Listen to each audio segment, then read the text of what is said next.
Now to a big international story we're following this hour. NASA is set to take the first in a series of flights to return astronauts to the moon and then further into space. And it all begins today with the Artemis 1 mission. And right now, CNN's Ivan Rodriguez is in Titusville, Florida. This is where we have a live look. All eyes are waiting and watching. Ivan, how are the weather and conditions looking for the launch?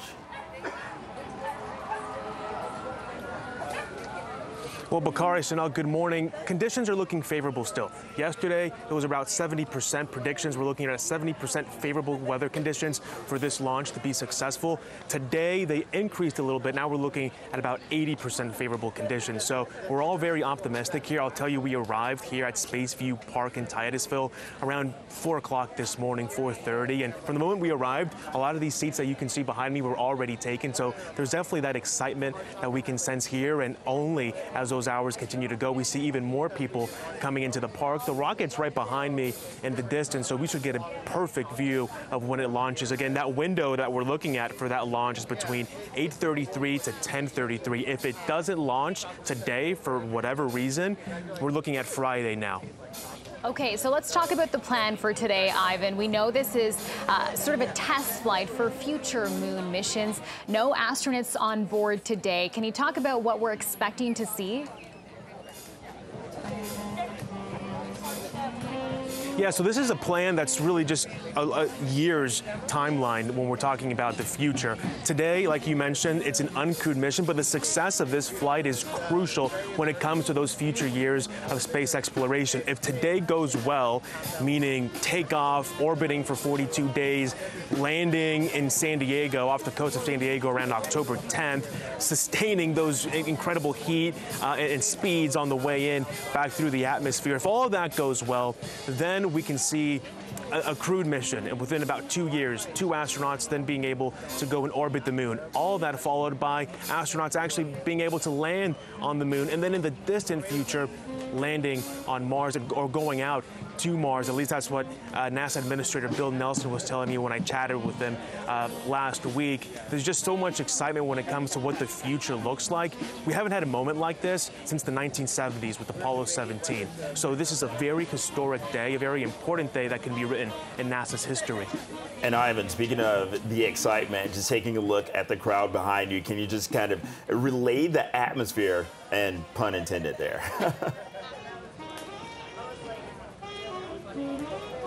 No, I mean, it's definitely getting a lot more fun. I mean, I'll tell you, within the last 30 minutes, we started even having like musicians in the park now here start to play. Get the ambience going a little bit more. We see people who brought their dogs out in like little kennels so that their dogs can be comfortable. Obviously, they're going to be away for several hours from the house, so that makes it a lot easier. But people bringing picnics, pillows, mattress covers, just to be able to be more comfortable. I'll tell you, a lot of those seats at the very front were taken pretty early on, and even behind me on the other side, I mean, we're not just looking at the park where there's people, there's a massive bridge on the other side that sort of goes over this bay where I'm standing, and there's even people just lining that bridge. You can just see crowds of people on that side, so everyone wants to take a glimpse here of Artemis when it does launch, if it does hopefully launch like we're all hoping. It's such an exciting time. You were talking about just the throngs of people there, Ivan. We've been hearing from people in the industry who say, you know, a lot of people remember Apollo, and they're hoping that maybe this generation will remember Artemis. I'm wondering what you're hearing from folks who gathered there to see this real big moment in history there today. What do they hope to see?